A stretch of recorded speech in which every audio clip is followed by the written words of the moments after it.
All right, the first section of your notes for Unit 8 is going to be over scientific notation. That is a method of writing large or small numbers in a shortened form. So large or small numbers meaning things that have a lot of zeros, like this first example. So this first number has 602, and then it has 21 zeros after it. This number is actually called Avogadro's number, and we're going to be using it quite a bit this unit and next unit. So we don't want to have to write this number out with all those zeros every single time. So the proper form for writing these is that there can only be one digit to the left of the decimal point. So if you guys notice over here, when we adapted this number, we wrote it as 6.02. There's only one number to the left of the decimal place. Now, this times 10 to the 23rd, we're going to talk about where we actually got that exponent from. But the main thing you want to remember is you can only have one digit to the left of the decimal point. Now, it says over here that if you're given a number in scientific notation, like you are in this first example, when the exponent is positive, you want to move the decimal to the right. So the number that we're given here is 7.34, and then we want to move the decimal to the right because this number is positive, and then we're going to move it 4 places. 1, 2, 3, 4. Now, because there's not numbers here, we need to put in placeholders of 0. So if we were going to write this number in regular form from scientific notation, we would have 73,400 as our final answer. Now, the next line, there's actually a small typo in it, but it says when the exponent is negative, you're going to move the decimal to the left. So the number that we're given here is we're given 8.12. And then it says because we have a -6, the negative means that we're going to move it left, and then 6 is the number of places. So 1, 2, 3, 4, 5, 6. So the decimal is going to end up right here. We're going to do the same thing we did in the other example. We're going to put zeros as placeholders. So our answer here is going to be 0. We have 5 zeros, 8, 1, 2.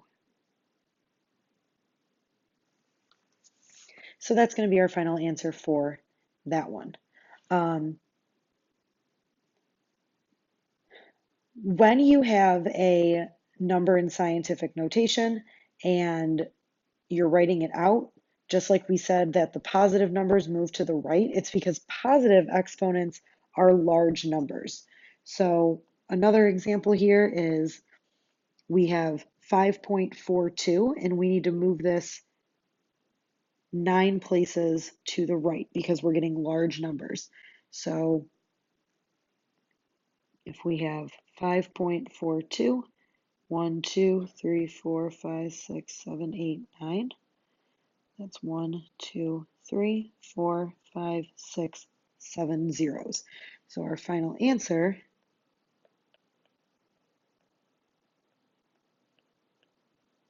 and you can put in commas with these larger numbers. It's going to look like that. It's important that you have the correct number of zeros so that you know exactly what number you are talking about. With 3.01 times 10 to the -7th, you're going to have 3.01, 1, 2, 3, 4, 5, 6, 7. 1, 2, 3, 4, 5, 6 zeros. So you're going to have 0 point.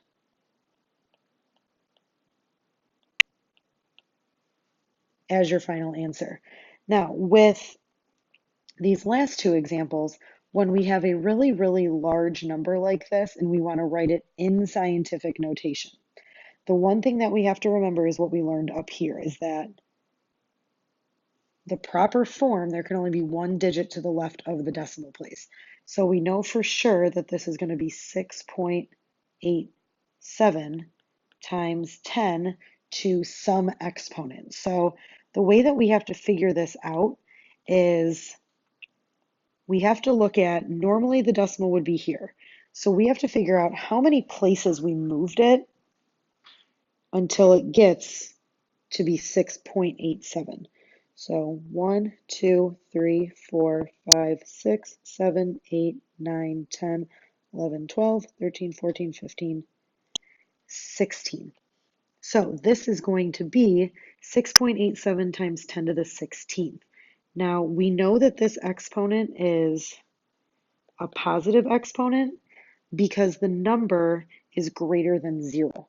So this is a large number. It's greater than the number 1, so that's why we know that that's a positive exponent. Now, for this one down here, we want the decimal to be between 3 and 4. So the decimal starts right here.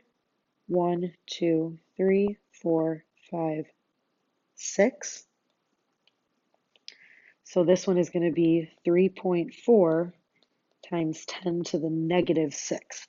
Again, we know that this exponent is going to be negative because that number is less than 1. It starts off with a decimal place. So if you have a number that is greater than 1, then you're going to have this positive exponent. If you have a number that is less than 1, you're going to have an exponent that is negative.